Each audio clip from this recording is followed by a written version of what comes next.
Yeah, hey, drop.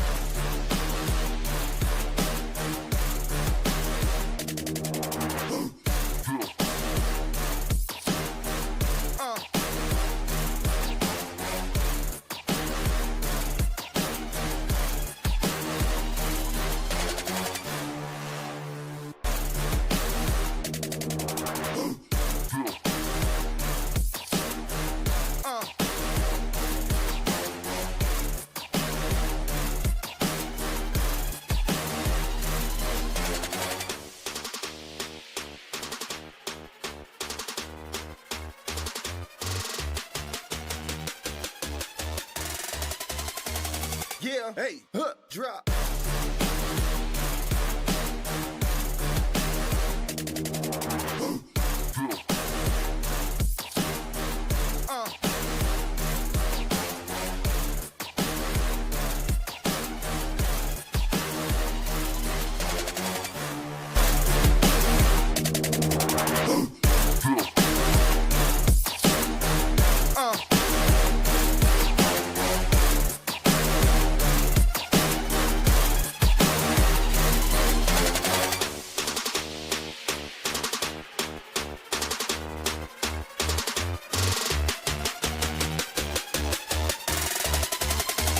Yeah, hey, drop.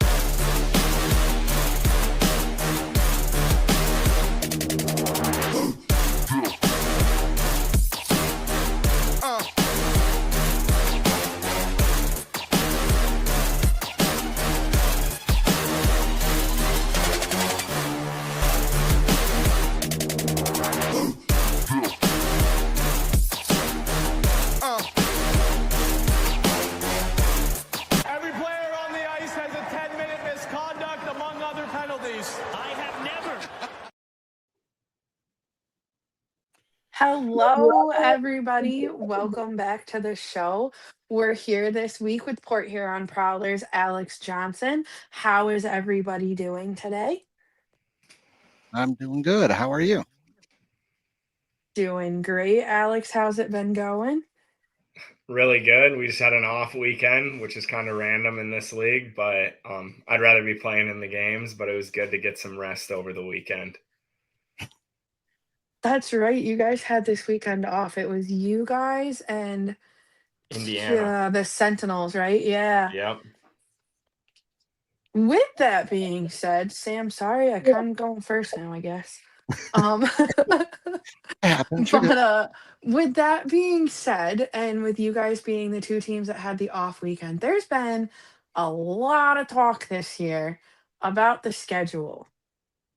And as a Binghamton fan who gets to play you guys quite a freaking lot, I've been having some stuff to say about it too. So how do you feel about it? How do you feel about the schedule this year and how it came out?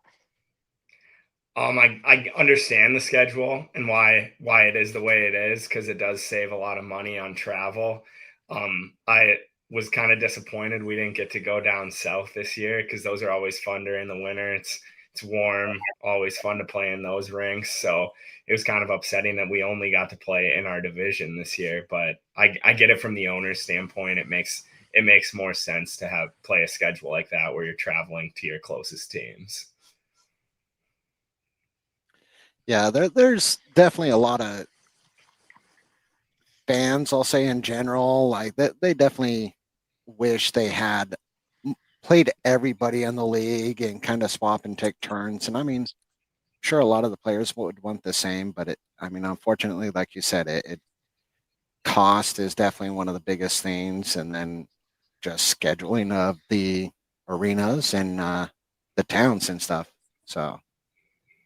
I definitely agree that I would have loved to play every team, and at least if they could come here one year, we go there next year. I think that would be great. And I know fans love to see different teams. I know Binghamton has to play Watertown and Danbury a lot. I'm happy we don't play them as many times as that, thankfully, because we got to get over the hump of that is Binghamton. But definitely down here in the South, we have that a lot. It's Biloxi, Monroe, and Baton Rouge, just those three, just constantly they're playing, it seems like. So definitely a lot of bad blood.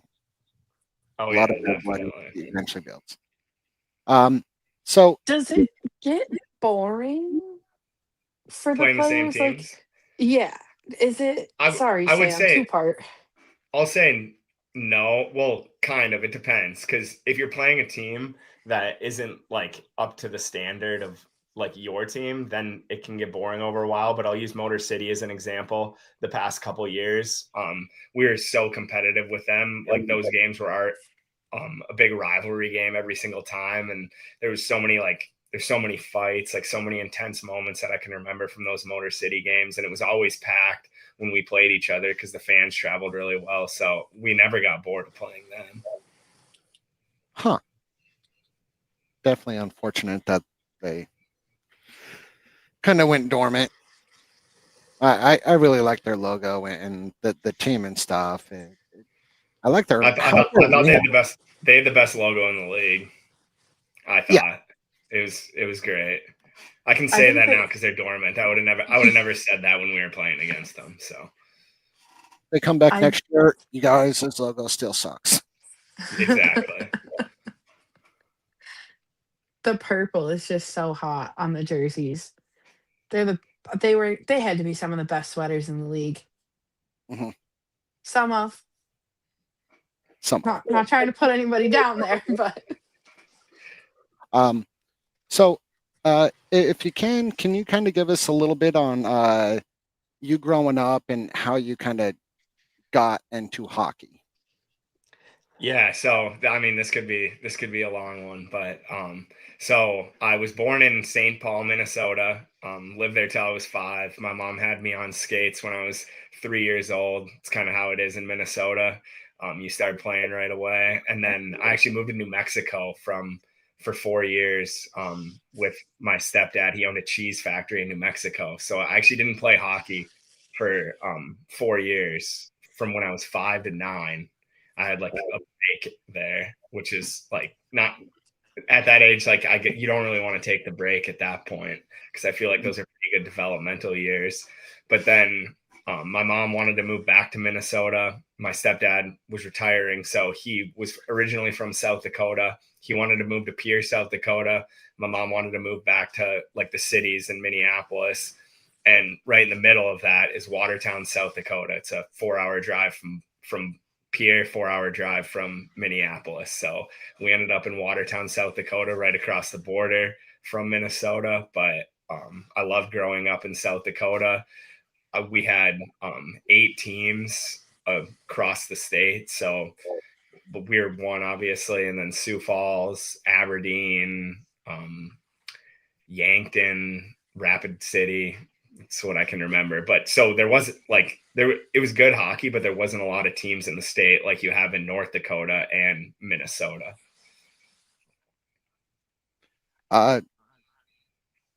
Where at in New Mexico, if you don't mind me asking? Lovington, New Mexico, the bottom right corner of the state. Lovington's really small, and then like Hobbs, New Mexico is a bigger town that was right there. Gotcha. I know Anna and our producer, they're kind of in that area, so it's like I just wanted to kind of ask for them because I'm sure they were kind of like, oh man, that's cool. yeah. Shout out to Anna, who's doing our producing tonight. That's why nobody's seeing her right now, but she's here. She's the queen behind the scenes. And like Sam said, they're billets actually in New Mexico, which I just think is like one of the coolest things in the world. And as they were saying earlier, we kind of talked a little bit off screen about this, how one of their billet sons, Trent, it actually goes to the same college that you did, which is the South Dakota State University. You played hockey there, correct? That was Yeah, I part of the did. hockey program? Okay. So Yeah, can yeah, you tell us a little bit? That's a cool picture to see. Yeah, I can.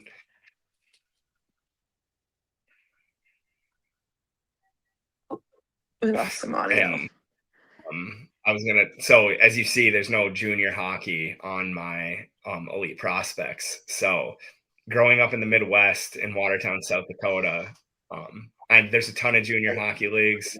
Growing up in the Midwest, I know the USHL and NAHL. Those were like the 2 premier leagues at the time when I was getting ready to play. And like, it was kind of like those leagues are bust for me. I didn't really want to play like in a tier 3 league at the time, but I was going to leave and go to the Western States League my senior year of high school. I'm glad I didn't. I ended up staying with all my friends my senior year of high school. We had the best time. We should have won the state championship that year. We ended up coming a goal short against our rival, Brookings, South Dakota at the time. But then, so I signed with a team in the Minnesota Junior Hockey League. It was at the time.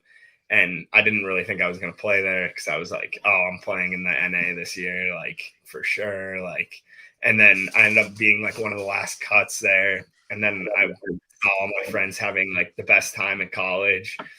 And I was just like in the middle of Minnesota with dial-up internet, and I wasn't the happiest about it. And so I like called my mom and I was like, I just want to go to school. Like, and she's like, I'm sure she was thinking, I just spent all of this money on you to go to all of these camps and showcases. Every weekend we were gone, like after the summer of my junior and senior year. So she's probably like, what is he thinking? So I'm like, no, like I just want to go to college and be with my friends, which is a decision that I regretted for a very long time. But looking back now, maybe I wouldn't be where I'm at now if I didn't do that. So then I ended up going to South Dakota State University, which is in Brookings. And it was great playing there too, because we were very good at the time too. We just had got I think 3 like back-to-back leading scorers in South Dakota, which again, South Dakota hockey was okay. But like for that, it was like we got all the 3 leading scorers from the state to go to South Dakota State University. So we're pretty good for what the program was. Nice. So what took you from South Dakota State to the well, when you started, it was the FHL before the lawsuit. And then what got you going from college to FPHL? Talk about that pipeline for us a little bit. What got me to where I'm at today. But so we were playing University of Northern Iowa, just like random rink, like nobody's there. We're playing, I'm having a pretty good game, and the ref comes up to me and he's like, hey, like we come talk to me in the ref's room in between periods here. Like, I got to talk to you about something. I'm like, at the time, like, well, what's this ref got to talk to me about? So I go in there in between periods and I'm like, what's up? And he's like, you ever thought about playing pro hockey? Like, I don't know what you're doing. Like, you should definitely try to go. They have free agent camps. You just look them up. Like, I really think you could play pro hockey. You should go try. So tell my mom that. And she's like, yeah, like 100%. Let's sign up and try these out. So that summer I signed up for Toledo Walleyes free agent camp.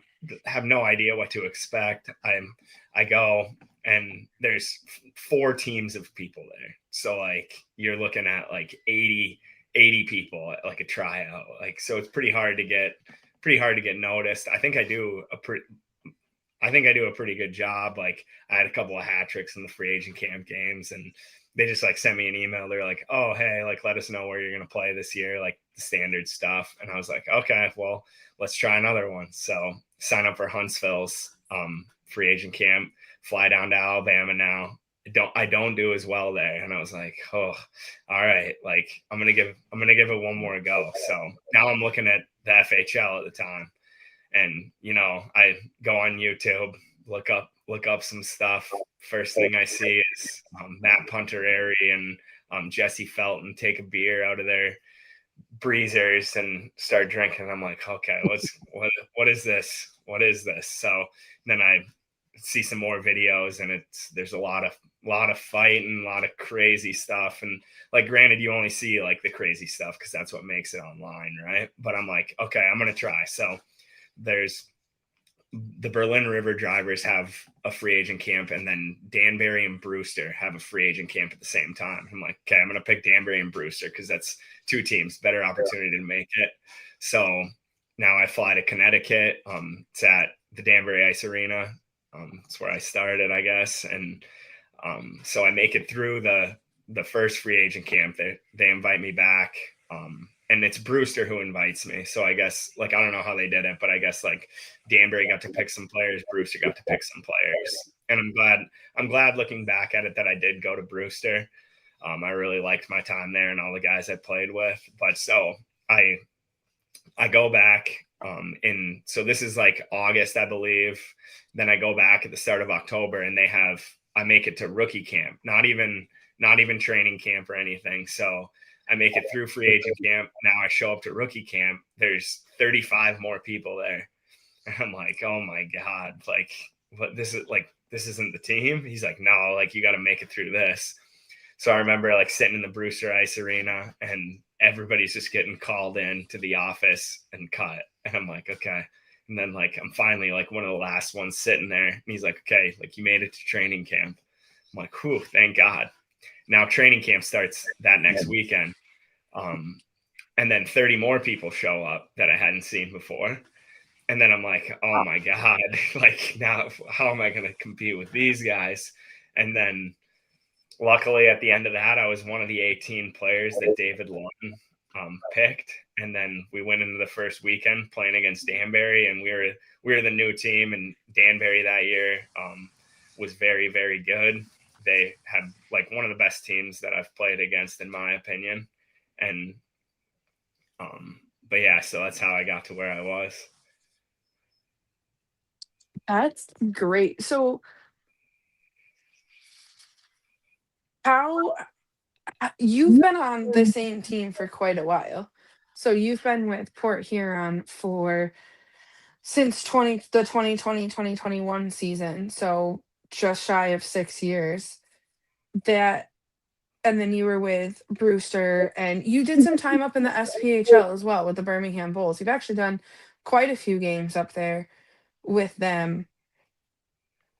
Can you talk a little bit about like the difference between the SPHL and the FPHL and kind of that evolution that's kind of gone on in the past few seasons?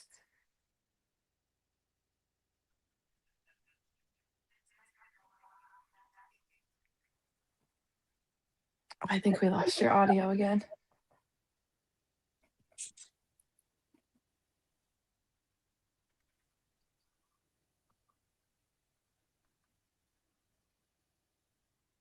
Good.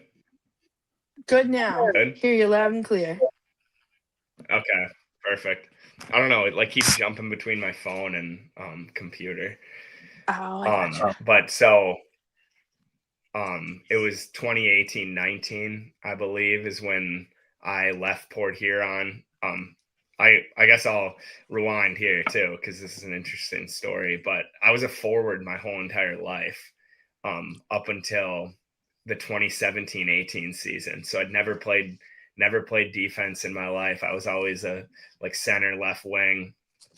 And then Joe Pace was our coach. Like Joe Pace Sr. was our coach in 2017-18. And we were going to Cornwall, Ontario. And for whatever reason, like a couple of the foreign guys couldn't cross the border. I think Joe couldn't cross the border. So we were kind of light on D. We had two defensemen, Josh Colton and Mike Baker, who could come across the border. So we were actually going to play 4 forwards and 1 D on the ice at all times. And then it just so happened, like I was out there, and then I just kind of played D that whole game, come into the locker room. Joe Pace Sr. goes, "You're never playing forward for me again."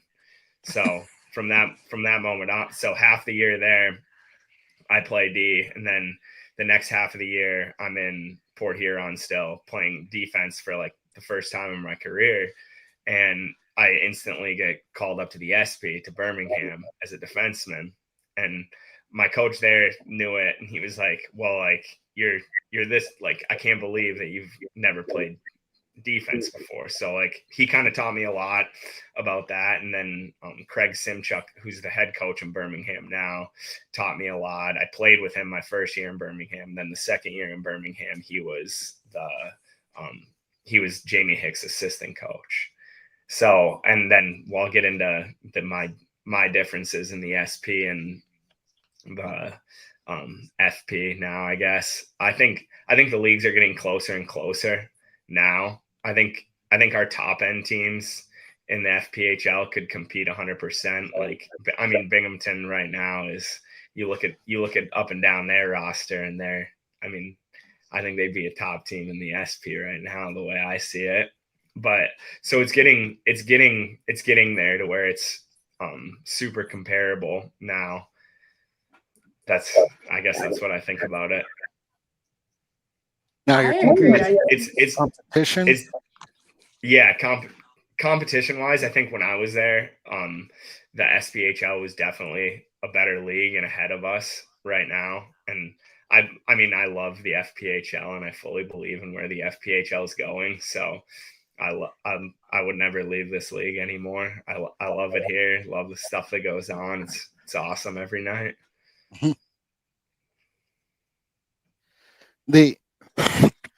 Sorry. So when you do have to travel, when you get called up and stuff, like, do you have help from the organizations at all, or is that all 100% out of your pocket? It just depends.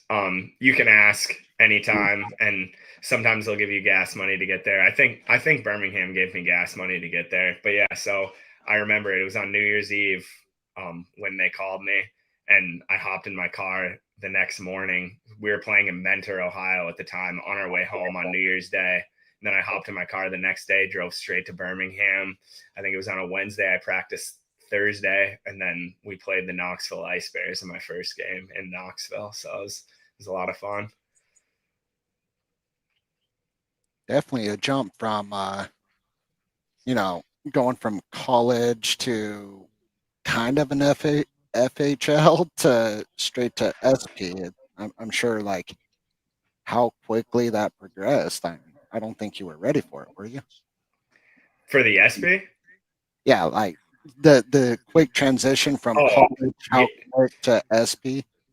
Oh yeah, no, it was crazy how it happened, but I wouldn't have it any other way. And one thing I would change is COVID happening, because I loved my time in Birmingham, and I think it was kind of cut short by COVID happening, because we ended that season in March, and then Jamie Hicks left and went back to Ontario. I think he's coaching not a junior team, or he's coaching like a kids team, a kids AAA team now there. I actually saw him one day in McMorran Arena in Port Huron, which was kind of cool. He was coaching the Peterborough Pete's AAA team for Silver Stick at the time. So it was really cool to run into him. We were leaving on a road trip, and I ran into him randomly. Nice. So you kind of mentioned the Cornwall, with players not being able to get into Cornwall. I think we've been given a nice old Lord Sir Pace's version of that story. But if you want to get into it, I think it would be fun to hear another version of that story. Not another version. I'm getting the wrong word here. I think his story viewpoint. I think that story, the one that I think you're thinking of, with the boat and everything, predated me. He was going to Akwesasne when that happened. Okay. There was nothing crazy. Sorry, nothing Joe. crazy like that. I don't know if you could probably get away with that in like 2010, but I don't know about like 2018. You're getting away with a boat across the border. But yeah, I've heard too many Joe Pace stories to even. I could probably tell them all at this point. Every time we got a new player on the bus, it was, all right, we sit in a circle on the bus and listen to Joe Pace. That does not surprise me in the least bit. That'd just be funny, like almost a little electric campfire right in the middle. Everybody just sitting up. Oh yeah, that's honestly kind of what it was like. Because on our bus at the time, we had probably like the back 20 rows of seats taken out, and then all mattresses on it. That's up until this year. That's what I've had for a bus. We've done the same thing with every bus we've had, so it was always nice because we had beds on there. But yeah, so like everybody, like coming home from a road trip, everybody would kind of hang out on the beds, and Joe would tell stories, and those are some of the best times I have from my time playing. I can just imagine the whole kumbaya circle of bedtime stories with Papa Pace. Oh Man, yeah, they're you guys never are ending all too. gonna have to write a book one day of bedtime stories with Papa Pace, because I that is agree. I always said like I'm mad at myself for not thinking of it before, but like even just like keeping a journal every day from like the moment I got into the league till now, like you would have stuff that you couldn't believe that happens behind the scenes all the time. for sure. So with that, dare I ask, do you have your craziest allegedly bus story or anything, like something that you would not believe?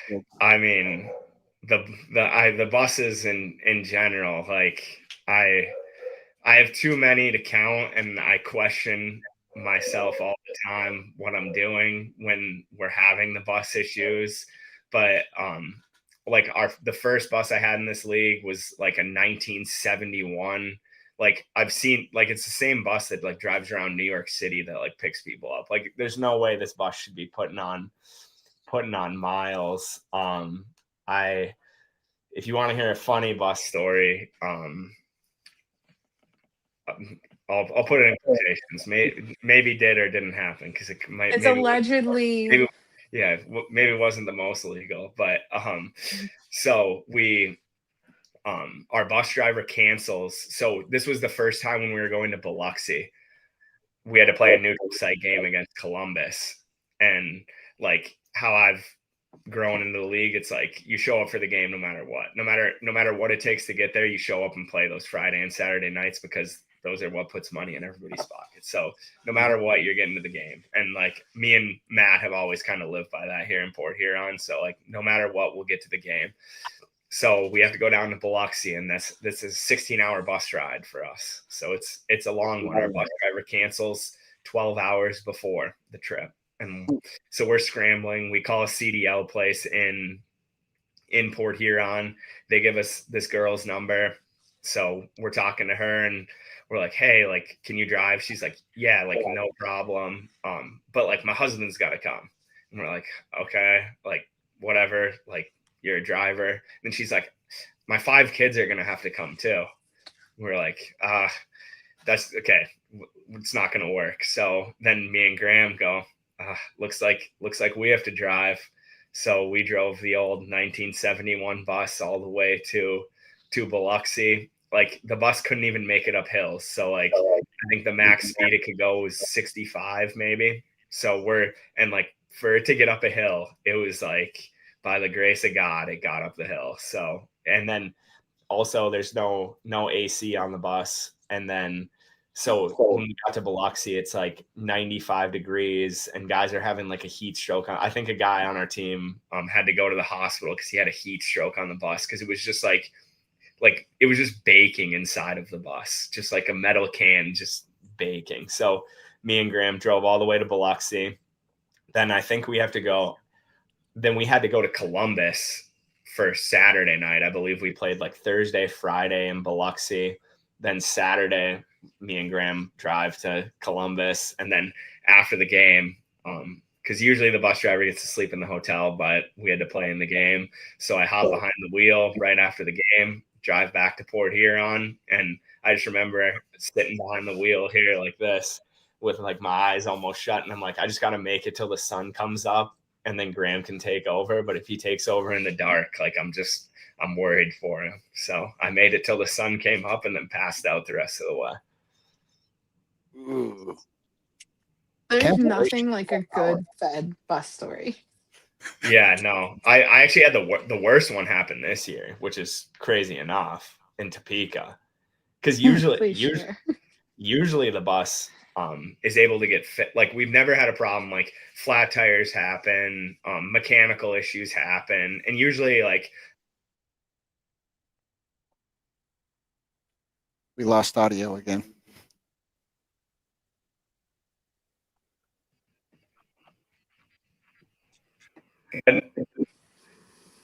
Yeah, I think you're back. Good. Yep. Okay, perfect. Yeah, I can hear when it happens. It makes a little noise. Okay. But so I've gotten pretty good at who to call, like when bus issues happen now, because you just have to expect them at this point. But usually it's like I can get it to a mechanic, they fix it, we're good to go. So we're in Topeka, we're on our way to the game. We're playing a 3-3 in Topeka this year. And then so our bus like just shuts down on the road on the way to the game Saturday. And we're like, okay, no big deal. Like we have a game tomorrow. Like we'll call people in the morning, go play the game. And this weekend, actually, too, in Topeka, everybody got like the norovirus. I've never seen anything like it. So like the Saturday night, like Friday night, we were good. The Saturday night, like I've never seen so many people like throwing up in a locker room. Cooper, our starting goalie, had to leave after the first period in that game. We were missing 4 people on that Saturday night. So like the sickness kind of intertwines to like the whole bus not being ready too. So Topeka gives us their bus to like go to the hotel on Sunday. Like we're calling people. We have a guy come out there on a Sunday. Wasn't the most knowledgeable person. He didn't even know how to turn on the bus, which like you got to go to the back of the bus and like turn the power on. He just thought there was no power to the bus. So I was like, okay, like I got to find someone else. So we're like, okay, we're going to stay till Monday. Call a good mechanic shop. We have to get the bus towed now to the mechanic shop. We get it in there and they thought they could get it fired up and I trusted them.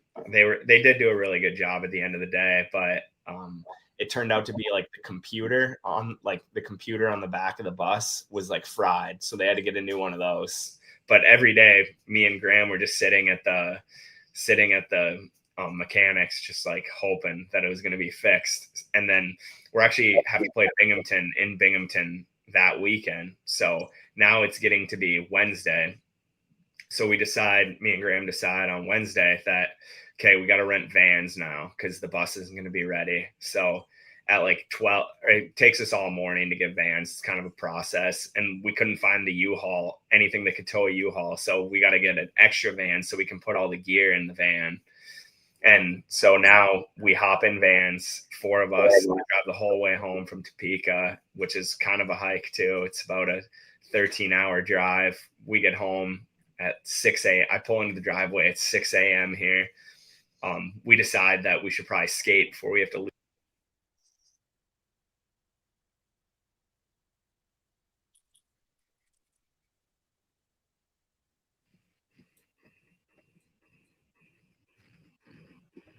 Back. Good. Yes. We decided to skate in Port Huron just to get the legs moving a little bit. And then, so we just kept those same vans and then left at 1 p.m. here, drove all the way to Binghamton, and then got to Binghamton at midnight, woke up the next day. So I had driven about 21 hours at that point. Luckily, we were able to cut through Canada. I mean, that cut down on the drive by 2 to 3 hours, but that's the night we lost 9-1 to Binghamton. So I'll just attribute it to that. I mean, that's a lot in just a week. Like, holy cow. Oh, it was that one was an absolute nightmare. Like the bus just not being able, like it's always able to be fixed. And then there was the one time that, and unfortunately, like it would have been fine if like we played at home that weekend, but like we had to go to Binghamton of all places. I mean, not only did the players get sick, it sounds like the bus also got the coronavirus too at that point. Yeah, no, it was a nightmare trip. And that was kind of our little like losing streak we had during this season. It's really like the only speed bump we've hit so far, and then we got out of that luckily. I don't know if some of the other fans know. I mean, obviously, like Alex and I know. Me as a Binghamton fan, Alex is a Port Huron Prowler. Our fans, I would say equally, please feel free to correct me if you think I'm wrong. Binghamton fans are not nice to Port Huron Prowlers. Kind of sorry. Port Huron fans are not very nice to Binghamton Black Bears players. To have to do a 20-hour drive while sick and come into Binghamton, I could see where that could be quite hellacious. Yeah, no, I was pretty over it by the end of that weekend. I was just like, get me out of this town. I just like, but yeah, Binghamton fans, no, they are not nice. But I also love going, and I love playing away games when the fans are rowdy. It just makes it so much more enjoyable to play. I love all the things they yell at me. It's great. I mean, I think it's pretty fair to say, and again, please feel free to correct me if you think I'm wrong. Put me in my place. I will not cry about it. But a lot of it's out of love, and a lot of it's out of the love for the hockey, and just like we as Binghamton fans know what kind of environment we've created, right? We know that we've kind of made it maybe a tiny bit harder to play in Binghamton, where like I think that I've seen that as well in other barns. I don't think that Binghamton's the only barn. Again, you know way more about that than I do.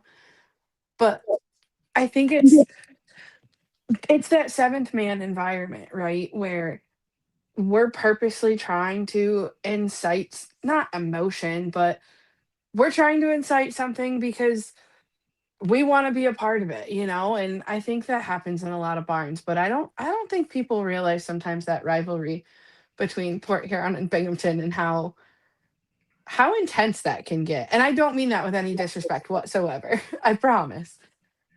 No, I know you've hit the nail on the head there. I would say, I don't think people realize how much like the home fans can, like, it really energizes you from a player standpoint playing at home when you have a huge crowd behind you like that. Like, it just like absolutely fires you up. But like, they can also take you off of your game too. I'll kind of use like Carolina as an example. Like when we played Carolina in the first round of the playoffs for a long time, like they were just like, it was impossible. Like every single time we went there, it was just an impossible place to play. Like Carolina gets the puck to go out of the zone and the whole crowd is ringing cowbells. Like it, and like you can hear it. Like that place, and like I'll compare Binghamton to that because those are two of the best right there in my opinion from an away team coming in. They're the loudest arenas in the league. Speaking of emotions, though, Anna actually did a heck of a lot of research and crunched some numbers. And she kind of talked about this earlier, but she's sent me the numbers. So we talked off camera. We did the calculation for how many penalty minutes Alex has had throughout his career. So, Mr. Johnson, do you think you can guess how many minutes you've spent in the penalty box? I think I can. I would guess total over the course of my pro career. So we're going like back to Brewster, SP, and back to Port Huron, right? Whole course of everything. I believe so. Yes. If I had to guess, I'd say. Oh man, that was the worst timing. The suspense. I got a suspense button. Sorry about that. It's just happening more. No, you're okay. 650, I'd guess. You are not off by as much as I thought maybe you would be. So you have a total of 760 penalty minutes, which equates out to 12.5 hours spent in the sin bin. Oh my God. So how many does that equate to, I guess, 12.5 games then that I've spent just in the box? Roughly. Pretty much. Yeah. Pretty much. That's crazy. She also did notice that the last 4 years you've had, and I did pull up the stats for this, the last 4 seasons, you've kind of had significantly more penalty minutes. So if we go back to the beginning of your FHL days, first season with Brewster, you had 56. Second season with Danbury Titans. Oh, I'm reading the wrong number. I'm an idiot. First season with Brewster, you had 46. Then the next season, which was the not short season, you had I had surgery that year on my shoulder. Okay, I was like, you only had 6 penalty minutes. I'm missing something here. Yeah. First season with Port Huron, you had 24. Second season with Port Huron, you had 42. With Birmingham, the first season you had 14. Second season with Birmingham, you had 45. 39 when you were the captain in 2021 for Port Huron. And here's where shit went sideways somewhere. Because you have the 21-22 season, you have 119 PIMs. 22-23, you have 110. 23-24, you have 144 PIMs. 24-25, you have 104. Sir, what's going on? What can we do to help you? I'll equate that to Matt Graham. That's why. I don't know. We like to play on the edge a little bit here in Port Huron. I've been trying to be better this year though. I think I have cut down on my minor penalties quite a bit because there's no reason to put us shorthanded anymore. But I don't think I put us shorthanded all the time. But yeah, I don't know. We kind of I don't know. I'm a very emotional player. Like you said, I'm good for like 1 10-minute misconduct per season. And then I quiet down with the refs after that. I've got a lot better with the referees over the course of my career too. There was a time when we didn't have the best relationship. I would say they all tend to like me now. The ones that I've been around for now like 8 years, they know who I am. And they're like, wow, you've come a long way from 8 years ago. That's for sure. Cause I would let them have it. But I kind of grew up, I guess, and realized that me yelling at them is not going to change the call, but me being nice to them might equate to them calling less penalties on me. And I think that's working as well. But yeah, I just I play hard all the time. I'm definitely going to be taking some penalties here and there. From our podcast, what position do you think gets more penalties, forwards or defense? I mean, it just depends on because you can have, I don't know, I'd say defense.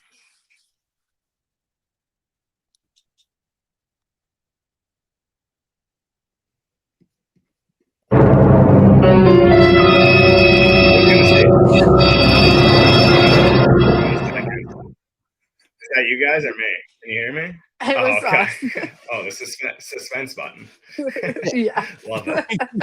I was like, oh no, is my music playing? But I don't know. It just kind of depends on what style of player you are. Because I've known Dita going back to Joe Pace. Like he was crazy out there on the ice. And then I'll look at a forward kind of like Tucker Scantlebury. That I played with for a good while here in Port Huron, and he's pretty crazy at forward too. So it just kind of depends on what your style is. They play D and they play forward. We've actually had both of them on the show too. And Scantlebury, we actually had on a few weeks ago, and he just you could still hear it, how much love and passion he still has for Port Huron and everybody up there. He really does. Yeah, no, we miss him. We miss him dearly. He was an awesome player to have on your team. You never knew what he was going to do. He'd stand up for any single person on the team, like nobody I've ever seen. But yeah, we unfortunately had to make the trade when Monroe offered it. Gotcha. I'm kind of glancing at the chat, seeing if we got any other questions.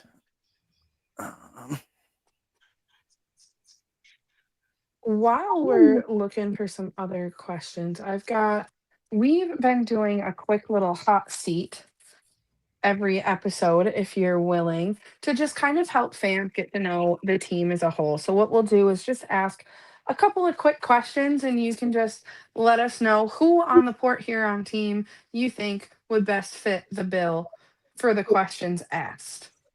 Sounds good. Who's most likely to chirp the refs? Me by far. Who's gonna take the longest? Who's gonna secretly take the longest mirror check when they walk past the mirror? Who's looking in the mirror longer than maybe they should be? Blake Anderson for sure. Who do you think would last the longest in the wilderness? Jamie Bussell, 100%. Not even a question.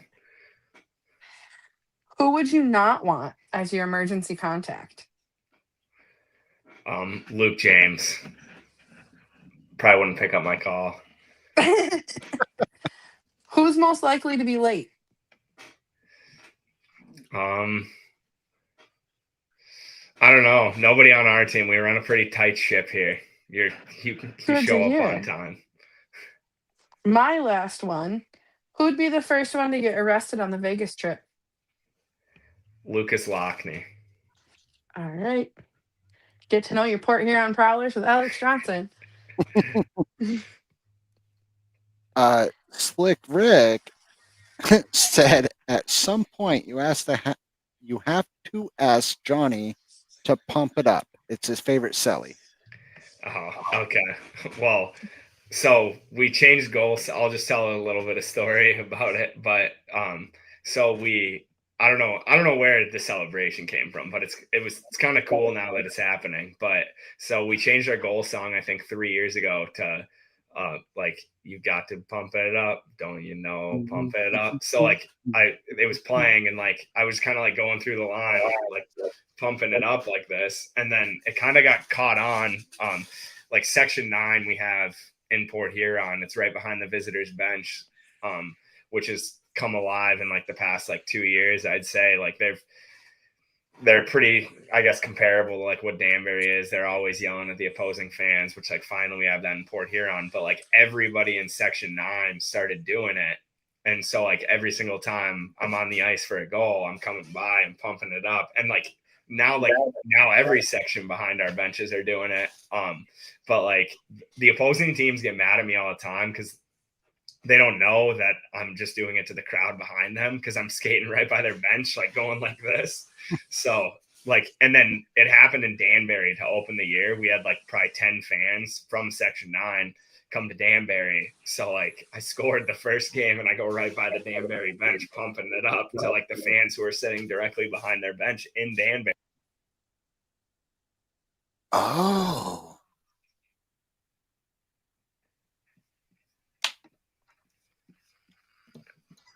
But yeah, I love it. And now other guys on the team have now started to do it. So it's been great. I think when Blake Anderson scored his Michigan goal, he was going through the line, pumping it up. So it was great to see. The fans love it. So with that being said, completely spaced, what about all that hype and stuff between Danbury and Brockway during the off season? Oh yeah, that was just crazy. Funny story about that too, from a player's perspective. So we obviously win the game in Danbury in game 3. It's like a hard fought series. Like we were just so injured after that series too. Like people were just like dying that series on our team. But so I'm on the ice, buzzer sounds, and I turn around. I'm like standing right next to Coop and net, turn around, like hug Coop. And then all of a sudden I turn around and there's Danbury players just like skating all over the place, like chasing people. And like, I'm there, I'm like, have some class. I might have used a couple swear words too, but I'm like, have some class. Like, you guys are losers. Like, we just beat you. Little did I know. So like we go through the handshake line. I get in the locker room and everybody's like, do you see what Brockway did? I'm like, what? No, what'd he do? And he was like, he went to center ice and planted the flag. So I had no idea until we were like back in the locker room. I'm like yelling at Danbury at the time. I'm like, why? Like, what are you guys so mad about? But no, it was good. It was a good little fun little rivalry over the summer. Definitely we were fired up to go into Danbury for the first game of the season there. It was, and those first games of the season were fun because of it, for sure. You think it added up, the adrenaline, the hype, the mindset? Yeah, 100% did.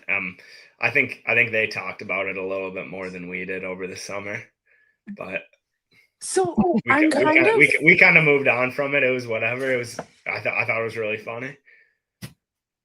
So I'm kind of genuinely curious to know if those roles had been reversed. And I promise you, I don't mean this with any kind of disrespect. I genuinely want to know your viewpoint on it.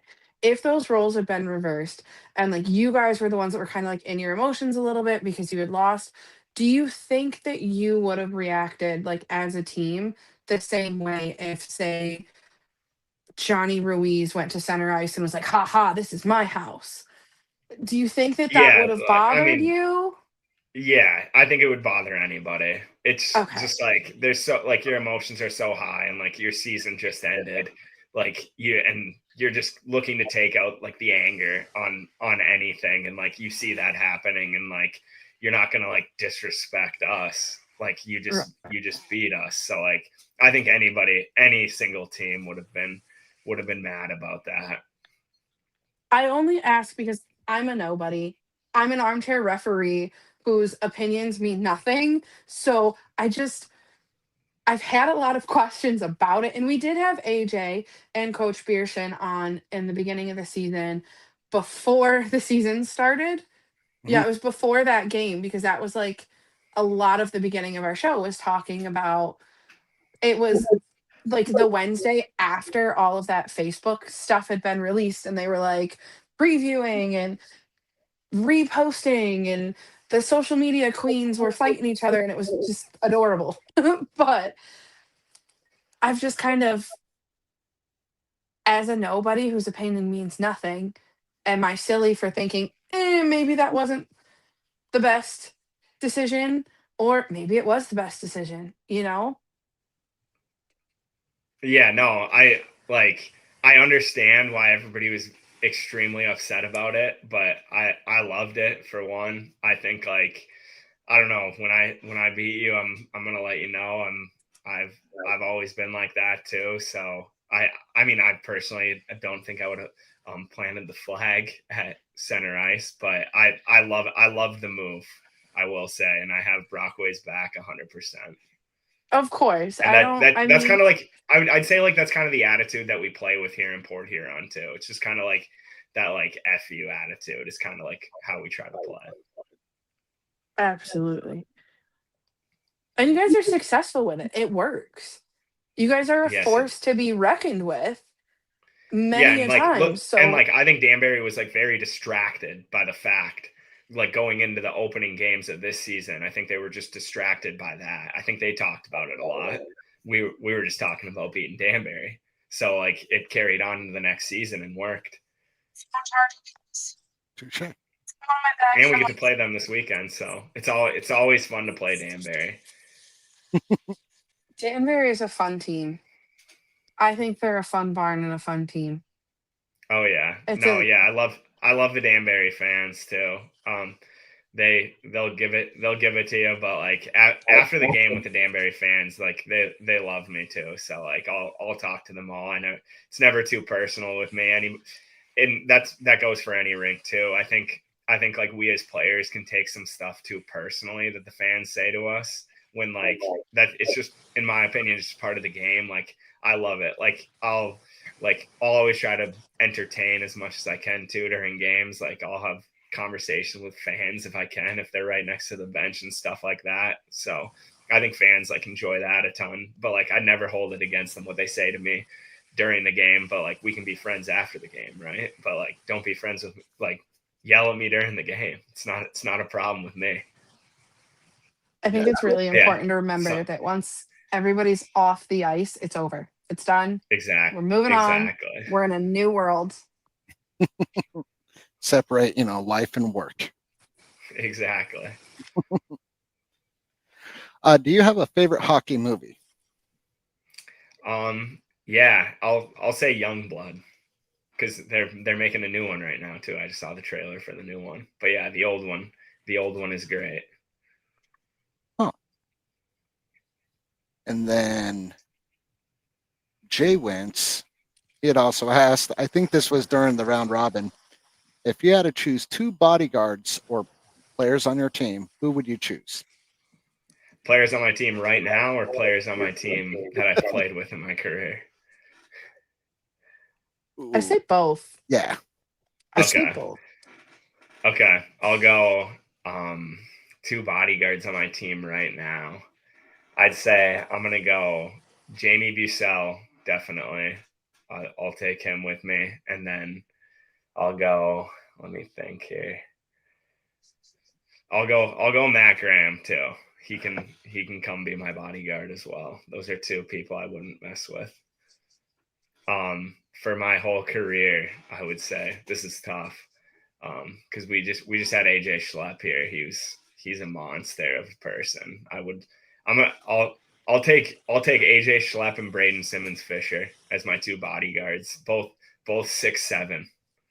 I don't think anybody's coming near me if those two are standing in front of them. Might be recency bias too. I mean, no disrespect to anybody I've played with in my 11-year career, but I don't know. They're 6'7", and both of them can throw pretty well. Nobody would come near you because they can't see you. Exactly.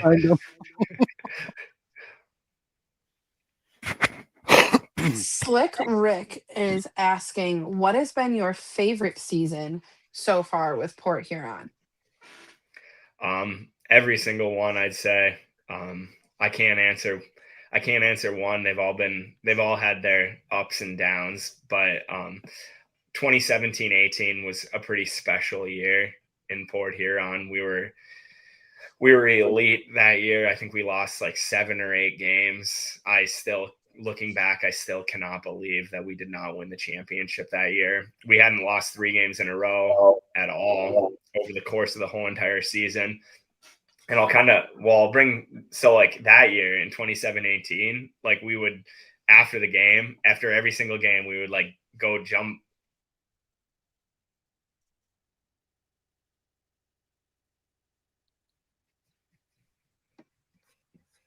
So it's kind of back to like the Brockway thing. Why, like, I think it's fine. Like every away game that we played in 2017-18, we would like go to the crease and be like, ole, ole, ole, ole, and like jump around. So like we've been doing that since 2017-18 in Port Huron. So like but that year was crazy. Like it was just like you knew going into every game that you weren't going to lose. Like you never felt like you could lose. And then the finals happened against Watertown and we won game 1 in Port Huron. And I think everybody in our locker room thought like the series was done because we won, I think 5 or 6-1 in game 1 and then ended up losing 3 straight, unfortunately. And then Matt Graham bringing me in as the player assistant right after COVID. So like the last 4 years have been pretty special for me here in Port Huron as a whole. And I've loved to see what me, Matt, and Chris Paulin have built here in Port Huron. And I think the only bigger and better things are coming. And now we have a new owner with Ken Andrews. He's been great taking us to the next level here. So. Gotcha. Well, Sam, if you want to ask another question when you're done, I'm going to ask the ever important 10-minute misconduct question.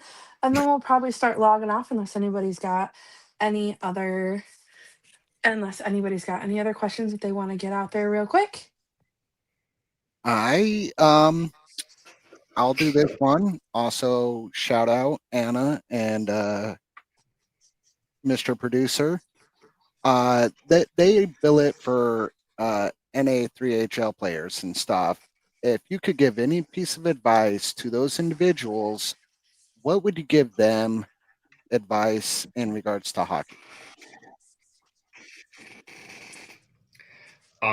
Just keep loving the game. Like I still love it after all these years, and play as long as you can, and just like no matter what level of hockey you get to, just like keep the love of the game alive, in my opinion. I love it. So we have an ever important question. We ask it every single episode, and your answer really matters. So you have to think it through. All right. Does pineapple go on pizza? All right. I'm thinking long and hard about it. Yeah. Yes, it does. Yeah. Good. I enjoy it. It's not my first go-to. Pineapple and jalapeno is my first go-to of any pizza, but I'll eat a Hawaiian pizza every now and then. We ask every episode, and I think the only episode that we've gotten a couple of no's, but the one that really threw me off was J Mac from River Dragons last year. He looks at us and goes, "I don't eat pizza." I was like, "What is wrong with you? Like, what? How do you not eat pizza?" But thank you so much. We appreciate you for coming on. I appreciate you dedicating this time to us. We'd probably love to have you on again if you'd love to come on. Um, we can't thank you enough for spending an hour talking crap with us on the internet. Yeah, thank you guys so much. I do have to shout out one. Yeah. A silent shout out. That I just saw it come up in the comments, but I am getting married this summer, so my fiance said your favorite hockey year wasn't the one where you met your fiance. I'll answer that question. We didn't get engaged during hockey season, so it couldn't be my favorite one. But yeah, that was a great moment that happened over the summer. So I'll give her a shout out. Congratulations. Thank you. I appreciate it. I can't shut it off though. Once it goes, it goes. Well, thank you so much for your time. Thank you, everybody in the chat, for coming out, asking questions, and tuning in. We really appreciate everybody. Thanks for having me. Take care.